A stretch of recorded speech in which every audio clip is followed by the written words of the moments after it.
O diba, para sa isip pa lang, posible nang mangyari. 32 lang daw ito sa buong mundo. Bibihira. First time kong nakakita ang ganong klaseng tigre sa buong mundo.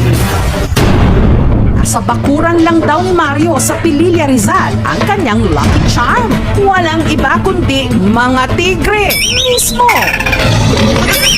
Si Zero, ang stripeless white tiger. Zero yung pangalan niya kasi sabi niya sa akin, laging nag-aaral siya, lagi siyang zero sa test. Sabi niya, Meron din siyang Siberian tigers at ligers o yung pinagsamang lahi ng leon at tigre. nagbihira lang po ito sa Pilipinas na ganitong klaseng uri ng tiger. Pero ang pinaka-rare at pinakamahal sa lahat na tinatayang nagkakahalaga ng 10 million pesos ang kanyang strawberry tiger o golden tabby. 32 lang daw ito sa buong mundo. Bilib talaga ako sa mga tiger ng kapatid ko. Ang tatapang pa ng mga tiger niya.